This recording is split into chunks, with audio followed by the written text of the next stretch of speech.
Hello gamers, I welcome new players who joined us via Steam. Welcome to the nicest MMORPG community in the world.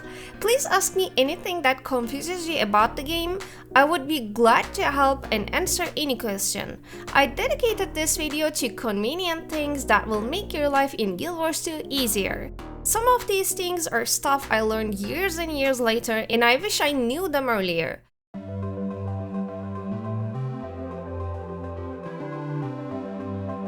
Don't buy gem with gold when there are new stuff released on Black Lion because exchange rate will be expensive.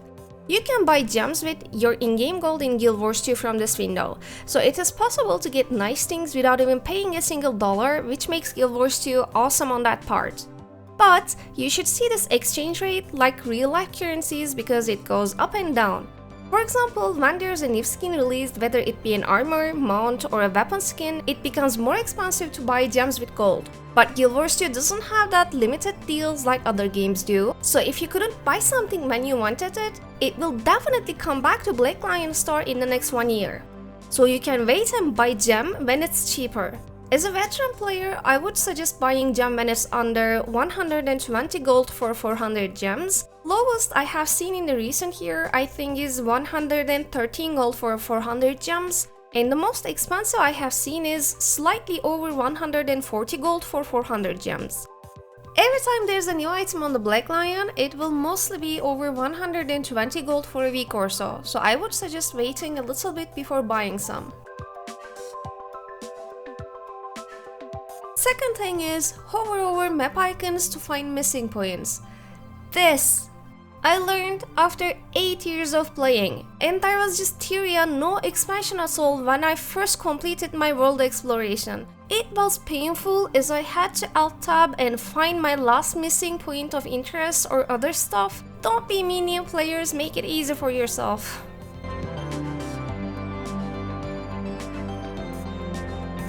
Third thing is that in crowded places, just turn the player detail to lowest. Whether it's a role boss or map events, you don't have to constantly change your visuals if your computer is suffering.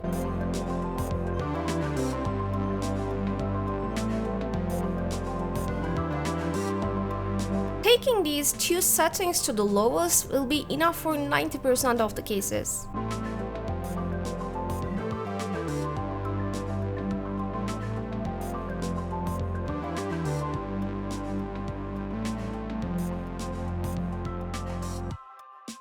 Fourth thing is, use limit particle effects for clearer fights.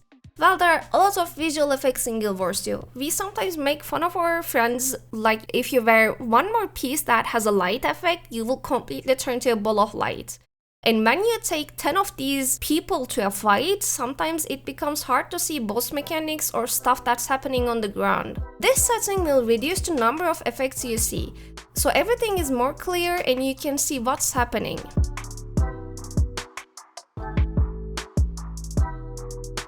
Invest in bank tabs or shared inventory slots or build storages, not bag expansions or build templates, because if you have limited amount of gem to spend, it is always better to invest in account-wide beneficial quality of life items.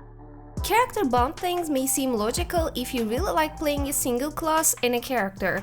It might push you to think like, I'll be playing this character and class as long as I play Guild Wars 2. But believe me, you won't, because when the nerf hammer hits, ANET sometimes makes classes not playable anymore. It happened to unfortunate classes in the past, so that might happen to your class too. And then you would be looking for a new class to play with a new character, so it's naturally more logical to invest in account-wide stuff. Guild Wars 2 is actually famous with its quality of life items, so if you have limited amount of resources, use it well.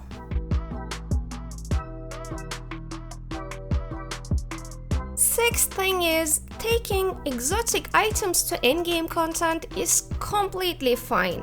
Getting your first Ascended will be a painful thing if you're a new player, but it will rain after that. Every veteran player has that one character they dump their spare ascended items to, so don't worry about bringing your exotic to the endgame content until you get your ascendeds. We've all been there. Every veteran player has that one character or alt account that doesn't have any ascended or legendary, so they go around with exotic in the endgame content. Don't let anyone tell you things like, oh my god, how can you bring exotic to this content? I have seen this happening too. People occasionally can be toxic to things like that. Know that exotic is totally viable in the endgame stuff. Plus, starting your endgame journey with exotic will make it easier for you to get your first ascended set as well. But know that you will be giving more effort to do good DPS and survive because you will be taking more damage compared to a player with ascended or legendary. So you will observe a slight increase on your DPS and you will feel easier to survive when you get your ascendeds and legendaries. And the last thing is, if you want to aim for high achievement points, if you're a PvE guy, if you want to grind and farm achievement points, and you want to have like 40k achievement points in the future, just know that people who has really high amount of achievement points mostly do them with dailies, because there is only so much content you can farm achievement points from. After doing your living story achievements, jumping puzzles, world bosses, and some other PvE related achievements, you will still won't see over 20k achievements. I remember myself staying in front of achievement points window to understand what more these people could have done to reach 30k achievement points.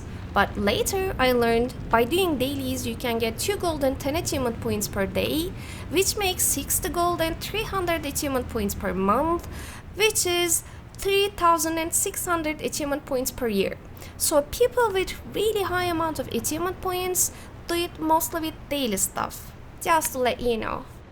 Thank you for watching. I hope these things can help you as much as they did to me. Please subscribe and see you guys on the next video.